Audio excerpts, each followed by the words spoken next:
Look at these guys. These guys are pretty weird. Look at that one. Look at that one then.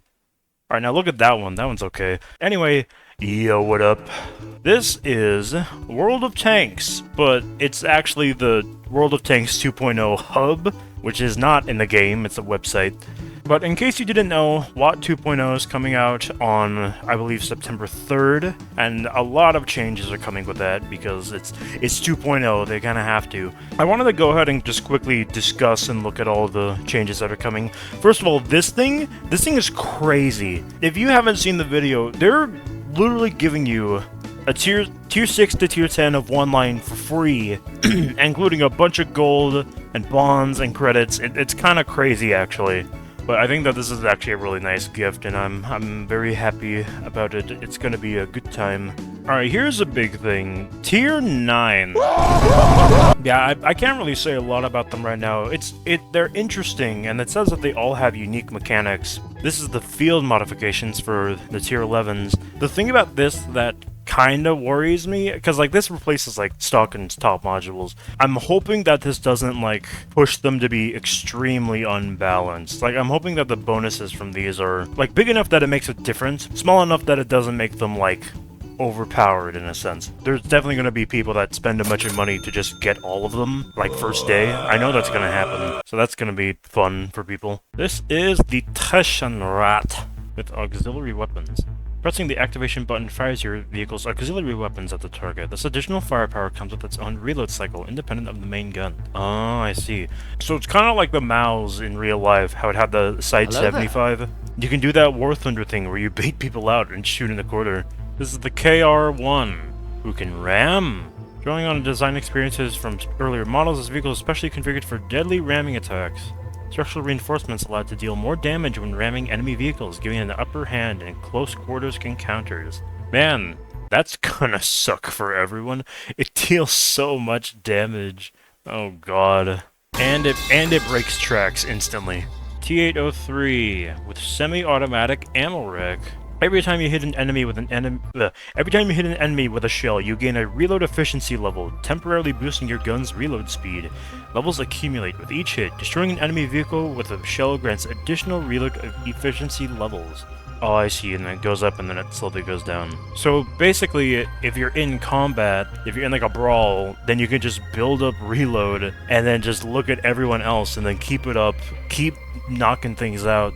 Let's go France. The AMX-67 Imbattable with cassette loading system. The system automatically begins loading a new cassette when one shell remains in the current one, keeping you ready to engage. You can still fire the final shell during this process, but doing so adds several seconds to the remaining reload time. So it's basically a backup shell for autoloaders.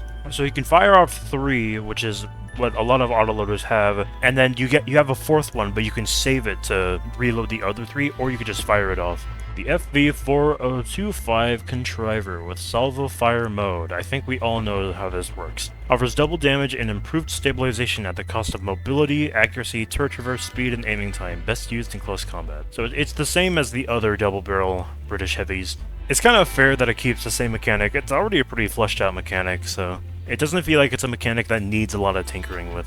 BZ-79 for China. Liquid Fuel Boosters. Activate the liquid fuel boosters at any time for a burst of speed when you need it most. The boosters heat up and must cool down before they can be reused. While exceeding the critical heat level will temporarily disable them completely. So it builds off of the rocket boosters, but instead of having a limited number of fixed charges that you can use, this one's more like an overtime use, like jetpack sort of thing. You use it and it builds up heat, and then you don't want it to overheat, so you kind of just do it a little bit and then let it cool down and then do it some more. Interesting. That's a good mechanic. I actually like that one. BlackRock, which is, I believe, in the 3rd personal campaign, which will probably show up later. And this guy has burst mode. Landing 2 armor penetrating hits on enemy vehicles triggers burst mode, loading a burst fire cassette that lets you unleash 2 shells in quick succession with your next shot for massive damage. Is it like a cruiser pom-pom? I can't tell, honestly. It might be like a cruiser pom-pom, but it's just slower? Well, we'll see once it comes out, and people die to it. This is the Object 432U. Thermoballistic Overcharge is its ability. If your gun is loaded, you can begin heating your next shot. The higher the heat level you reach, the greater the bonus to average damage will be. You can manually choose to start heating it up. Can you overheat the gun? Is that a thing? Oh, I think it automatically fires if you let it heat up to max. So you have to time it right if you want to actually hit something and get max overheat damage. Leopard 120 Verbisiert. Insert the German of that. Anyway, its ability is Analog Ballistic Computing Device. What is this, auto-lock or something? By remaining stationary or moving slowly, you build accuracy levels to improve your next shot's precision. At the highest accuracy level, you can gain near-perfect gun handling with minimal dispersion even during movement or turret hold traverse. Oh no. There's Max. Oh, he is definitely a sniper. Oh, and it zooms in real fast. Yeah, this thing is definitely made for sniping. CS67 Sakal with Tactical Power Pack. Is this like the CS63's turbocharge? Depending on the active mode and charge level, the vehicle can activate one of two abilities. Ion Discharge Afterburner increases engine power and speed, or Coincidence Electromechanical Sight reduces dispersion and reload time and improves accuracy. Oh. Okay, ignoring how insane those names are, I'm assuming it's like building up energy as you drive. Okay, you switch between speed and like firepower mode, and then each of those has their own abilities as you build up stuff. Koopas! Alright, this thing, I shouldn't be looking at this. This is the ASXX40T with external ammunition supply module. This module keeps you in the fight by letting you interrupt reloading at any time if at least one shell is loaded. Press the hotkey to stop reloading, fire after a short delay, then resume reload manually or let the clip auto-reload when empty. Oh, okay. Okay, it's an auto-loader, but as it reloads, you can interrupt the reloading. Okay, can you move while you're reloading? It also automatically turns the turret, I did notice that. I'm also wondering if those, like, ammo modules in the back or whatever have their own hitbox. Because if you can hit those and instantly ammo rack that thing, that'd be pretty funny. Alright, this is the XM69 Hacker. Cool. And he has Pneumatic Gyro Stabilizer. The Pneumatic Gyro Stabilizer grants maximum stabilization during movement, hold traverse, and turret traverse, allowing for more accurate fire, as well as rapid response to sudden threats and effective engagement from cover. So basically, while moving, you can shoot good. That's basically what it is. This is the Harshkäfer. He has Propellant Thermal Control System. Remain stationary or move slowly to build preheat, increasing your next shot's damage and accuracy. At maximum preheat, penetrating an enemy with fewer HP than your average damage causes a lethal ammo rack explosion. Wait, penetrating an enemy with fewer HP than your average damage insta-kills them. There's max preheat, 750. Honestly, I'm thinking about it. That doesn't seem as bad as it sounds. It's a tank destroyer, so if you were that low, it would probably just kill you anyway. Serve 10712 with pillbox mode. What does that mean? This mode turns your vehicle into a fortified gun platform, granting superior accuracy and shorter reload time. In exchange for this enhanced firepower, vehicle mobility, forward, reverse speed, and vertical horizontal traverse is severely limited. Oh, pillbox and siege mode are separate. Oh, look how slow he is.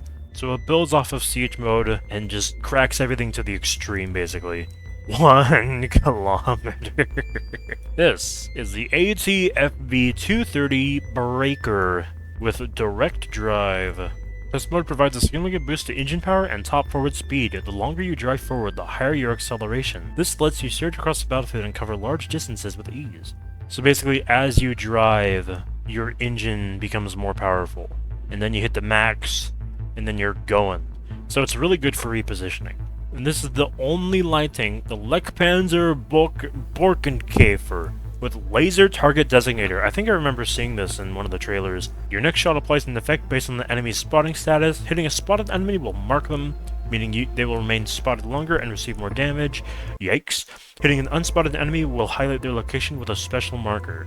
The damage bonus when hitting a spotted enemy is definitely a whoa. Yeah, it lands right on it. Okay, I was wondering, if it's like, if nothing's there, does it still pop up? That would make sense. But if there is an enemy there and you hit it, you could accidentally hit someone and be like, oh, there's a guy there, and then everyone shoots him. That's it for the tier 9s. Let's see what else is going on. The new garage. A bunch of people are like, oh, this looks like a mobile game. But honestly, when I first saw it, I was like, oh, it kind of looks like World of Warships. It does look more like World of Warships, and it does also look more like a mobile game. But putting that aside, it looks fine. Like, I don't really care. And like, I'll use it, still play the game. And the garage is cool. I like the garage, but there are definitely people who like the forest garage. So I personally think that maybe a way to switch between the two would be good, like in World of Warships again. Because in World of Warships, you can choose your port. Oh yeah, right, you can make playlists now, which is actually pretty cool. I do appreciate this. It's a little thing, but I do actually like it. Oh yeah, the armor viewer, the built-in armor viewer. This is actually like kind of hype. This can help out newer players, I think. This is actually a really good addition. Vehicles rebalanced and reforged. I am actually going to come back to this, because I'm going to be there for a good bit. Oh yeah, the matchmaking system. Anthony was actually advocating for a change like this for a good while. He was like, oh, why would a Grill 15 be put up against a T110E3? They're completely different vehicles, even though they're both tank destroyers. It makes no sense. And now they're thankfully doing something about it with this matchmaking system, which matches vehicles based on, like, of course, what type of tank they are, and also their role. So, like, snipers go with snipers, armored fellas go with armored fellas, that sort of thing. Oh yeah, Operation Boiling Point. This is interesting. So I actually really like WOT PvE. I think they do a good job with the events and stuff like that. Are technologically plausible and fully historical. Oh, they just come from a version of history different from our own. Fair enough. The Cold War is even colder. Also, Nordscar. Nordscar's a thing. Oh wait, my brain's working again. Wasn't this a map in one of the recon missions? I don't remember if it was still called Nordscar in there. But I think it definitely was. Because I remember the field, and there was definitely this destroyed, like, factory thing over here with a bridge. The bridge is still there. And then this used to be just a bridge and, like, a field. But they've added a rocket launch platform here. So that's a good spot for cover and stuff. Personal missions 3.0, I mean, I might as well. Things. Oh yeah, that's right, things. They're based on roles. Oh yeah, and it has a bunch of missions, so it's gonna be kind of difficult, but still. And you can get funny premiums. Alright, let's deal with what the bulk of this is gonna be, which is a vehicle rebalancing. So this is gonna be chopped down. I'm not gonna look at every single vehicle, or at least look at every single one in this video, because there's too many. There's too many for me to go over all of them, but still. I don't really have any input on these. I don't have any of them. So, if you use them and you like the balancing, pretty cool. Let's start on this. The Cola House Senka has its engine buffed. That's actually the one thing that it needs. If its engine is better, then it can move around better, because like its gun is already pretty good. At least in my opinion, I don't know. They actually nerfed the like tractor.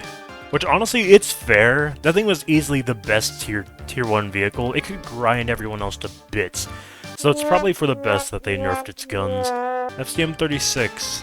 Oh, they removed the APX SA-18? Oh no. Aw, man. But that gun was so good. Oh, bumping up that reload by a bunch.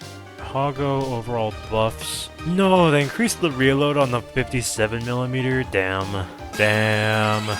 That traverse speed increase is actually really good for the M2 Lite. MX-38. This thing definitely had some problems. Penetration 73. Big penetration buff on the MX-38. Let's go. That was its main problem, I think. I'm consistently seeing that they're upping the reload on these Italian mediums. Oh, they removed the 76 on the Su-76G. Wonder why. B1. Actually, did it get a pen buff? It got a pen buff. That's like the one thing that it needed. It did get a pen buff. Nice. Oh my god, AMX-40. Forward speed reduced, which is fair. It did not need that 50 kilometers. Dispersion, traverses upped. Mobility overall is buffed. Engine way better. Not a lot of buffs on the 75, which is a little surprising, especially the reload, because that reload is horrible. But the mobility buffs, I'll take. I'll take any buffs for the AMX-40, I'll be honest. B26. No, they nerfed its HE pen? I can't believe this. Alright, Chiha reduced reverse speed for some reason. That's a very specific change. What? No! They removed the 57mm? Frick! That gun was pretty good even though it was really inaccurate. Sad. I'm trying to think of problems that these vehicles had. A full 1 second on the Sav 75. Yikes. I'm pretty sure this is the stock gun, so they basically made it worse. Right, Matilda. They nerfed the Top Gun a bit, which is unfortunate, but it's okay, it's still pretty good. M8A1, an overall nerf to the 57mm, a buff to the 3-inch in most places, and they removed the 75, both of them. So the 3 inches, it's Top Gun now, is what I'm seeing. BDR. Oh, they upped the reload on the 90mm even more. A little more velocity, I'll take it. That's the one main problem I had with the IKV 103. Its show velocity was so bad. Churchill. 2-pounder. They removed the 3-inch howitzer. Oh.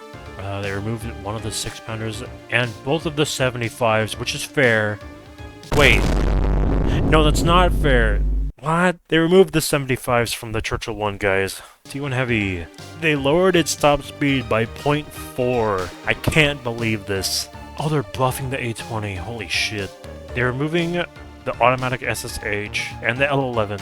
So its only Top Gun is the VT42. Upping the pen a lot on that. Oh, they're removing all the funny guns off of tanks. It's unfortunate. Okay, RL44. RL44 are getting a lot of buffs, actually. Look at that engine power increase. Oh, that's the stock engine. That's still a lot, though. They removed the 76. They removed the F3 and the 105. Why would you remove the 105? That was such a good gun. Okay, they buffed the speed of the Crusader and its engine power. That's great. It needed that. Oh shit, Churchill 7. So now has 175 and the 77mm, which have minor buffs. Oh, they've buffed its depression angle. That's actually great for that. Interesting. Very interesting. They upped the traverse speed, which is pretty good. But they changed the 90mm on the AMX AC46, I think it is, yeah. And they made it into an autoloader. Same thing with the 100mm. Honestly, that's fair. That's fair considering like what the tree is. They made the 88mm on the TVP concept into an autoloader. They removed the 105 and they removed the 100. Why? Why though? Oh, huh.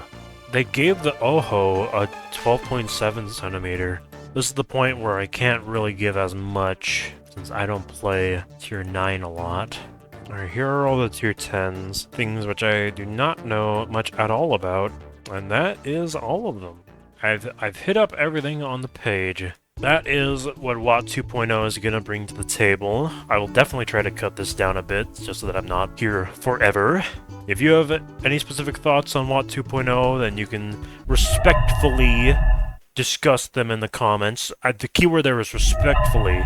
Discuss about WOT 2.0. I'm personally looking forward to it because any change is interesting, even if it's a bad change. But, yeah. That is it for my deep dive segment. So, I will see you next time. Whenever that is. I don't know. I think the college is slow. Anyway, bye-bye. Have fun. I don't know.